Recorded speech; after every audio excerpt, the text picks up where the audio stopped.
ഉള്ളവന് നൽകപ്പെടും, ഇല്ലാത്തവനിൽ നിന്ന് ഉള്ളതുപോലും എടുക്കപ്പെടും. നമ്മുടെ ജീവിതത്തിൽ കൃപ കൂടുന്തോറും കർത്താവ് കൃപ നൽകിക്കൊണ്ടിരിക്കും. നമ്മൾ ദാഹത്തോടൊക്കെ വേണ്ടി, കൃപയ്ക്ക് വേണ്ടി നമ്മൾ ഇങ്ങനെ പരിശ്രമിച്ചു കൊണ്ട് കഴിഞ്ഞാൽ കർത്താവ് അതിൽ നിറച്ചുകൊണ്ടിരിക്കും. നമ്മൾ ഉള്ളത് കൊണ്ട് ഇങ്ങനെ തൃപ്തിപ്പെട്ട് ജീവിച്ചു പോകുമ്പോൾ അറിയാതെ തന്നെ അതൊക്കെ നമുക്ക് പതുക്കെ നമുക്ക് നഷ്ടപ്പെട്ടു പോവുകയാണ്. അതുകൊണ്ടാണ് ആത്മീയ ജീവിതത്തിൽ വീണുപോകുന്നത് എന്നുള്ളതാണ്. എപ്പോഴും നമ്മളിങ്ങനെ ഒരു പ്രകാശമായിട്ട് കർത്താവിൻ്റെ സന്നിധിയിൽ കൃപ നിറച്ചുകൊണ്ടിരിക്കണം. വിശുദ്ധ വിൻസെന്റ് ഇപ്പോൾ പറയുന്നുണ്ട്, നിങ്ങൾ പാവപ്പെട്ടവരുടെ അരികിലേക്ക് പോകുവിൻ, നിങ്ങൾക്ക് ദൈവത്തെ കാണാൻ സാധിക്കും. വിൻസെന്റ് ഇപ്പോൾ പറയുന്നുണ്ട്, നിങ്ങൾ പാവപ്പെട്ടവരെ സ്നേഹിക്കുമ്പോൾ മരണത്തെ ഭയപ്പെടേണ്ട ആവശ്യമില്ല.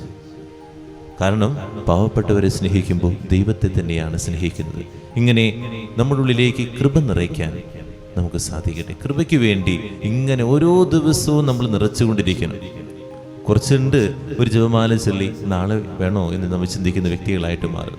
എല്ലാ ദിവസവും കൃപയിൽ ഇങ്ങനെ നിറയാൻ വേണ്ടി ഓരോരോ കാര്യങ്ങൾ നമ്മൾ ചെയ്തുകൊണ്ടിരിക്കണം. ദൈവജന വായന, അതുപോലെ തന്നെ പേഴ്സണൽ പ്രെയർ, ഇങ്ങനെ ഓരോ കാര്യങ്ങൾ കൂടുതലായിട്ട് കൃപ നിറയാൻ വേണ്ടി അങ്ങനെ ദാഹത്തോടുകൂടി കർത്താവിൻ്റെ സന്നിധിയിൽ ഹാർഡ് വർക്ക് ചെയ്യുന്നവനാണ് കൃപയിൽ നിറയുക. അവനാണ് ഉള്ളത് കൂടുതൽ ലഭിച്ചുകൊണ്ടിരിക്കുക. അല്ലാതെ ഇങ്ങനെ ഇത് മതി എന്ന്, ഇതൊക്കെ മതി എന്നൊക്കെ ചിന്തിച്ച് ഇങ്ങനെ ഒരു സാധാരണക്കാരനെ പോലെ പോകുമ്പോൾ പതുക്കെ നമ്മുടെ ഉള്ളിലുള്ളതൊക്കെ ഇങ്ങനെ ചോർന്നുകൊണ്ടിരിക്കും. നമുക്കറിയാലോ, ചെറിയൊരു ഓട്ടം മതി വഞ്ചി മുങ്ങാൻ.